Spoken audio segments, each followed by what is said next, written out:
Hi friends, ഇന്ന് ഞാൻ വന്നിട്ടുള്ളത് ഒരു മുട്ട ബിരിയാണിയുടെ റെസിപ്പിയുമായിട്ടാണ്. ആദ്യം നമുക്ക് കുക്കർ അടുപ്പത്ത് വെക്കാം.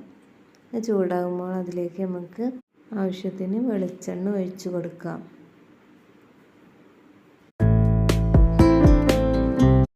ഇനി കുറച്ച് നെയ്യും കൂടെ ഒഴിച്ച് കൊടുക്കാം. എണ്ണ നന്നായി ചൂടായി വരുമ്പോൾ നമുക്കതിലേക്ക് സവാള ഇട്ട് കൊടുക്കാം.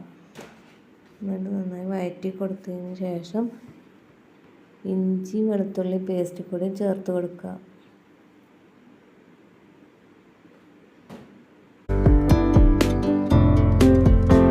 ഇനി ഇതിലേക്ക് അരിഞ്ഞു വെച്ച തക്കാളി ചേർത്ത് കൊടുത്ത് നന്നായി ഇളക്കി കൊടുക്കുക.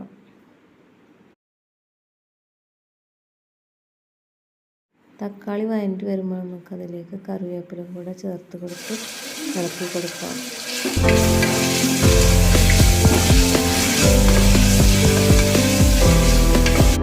ഇനി നമുക്ക് അരിഞ്ഞു വെച്ച ക്യാരറ്റ് ചേർത്ത് കൊടുക്കാം. മല്ലിയിലയും ചേർത്ത് കൊടുത്ത് നന്നായി വഴറ്റിയെടുക്കാം.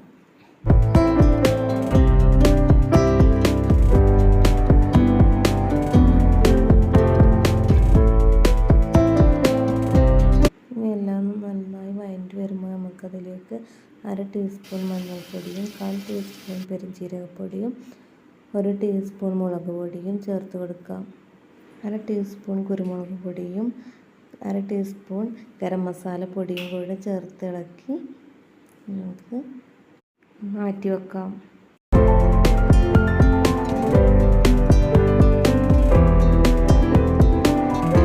ഇനി നമുക്കിതിലേക്ക് ആവശ്യമായ വെള്ളം ഒഴിച്ച് കൊടുക്കാം. ഞാൻ ഒരു ഗ്ലാസ് അരിയാണെങ്കിൽ അതിലേക്ക് ഞാൻ 2 ഗ്ലാസ് വെള്ളമാണ് വെക്കുന്നത്. ഞാൻ ഇതിലേക്ക് ആവശ്യമായ വെള്ളം ഒഴിച്ച് ഇനി ഇതിലേക്ക് ആവശ്യമായ ഉപ്പ് കൂടെ ചേർത്ത് കൊടുക്കാം. ഇനി നമുക്കിത് തിളച്ച് വരുമ്പോഴേക്ക് നമുക്ക് അരി കഴുകിയെടുക്കാം. ഞാനിത് പച്ചരി വെച്ചിട്ടാണ് ഉണ്ടാക്കുന്നത്. അരി കഴുകിയെടുത്തിട്ടുണ്ട്. നമുക്ക് ഇതിലേക്ക് ചേർത്ത് കൊടുക്കാം.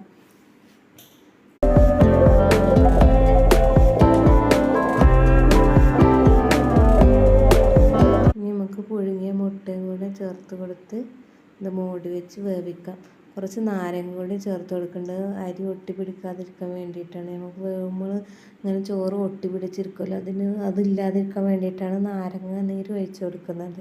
ഇനി നമുക്ക് മൂടി വെച്ച് ഒരു വിസിൽ വരുന്നത് വരെ നമുക്ക് വേവിച്ചെടുക്കാം.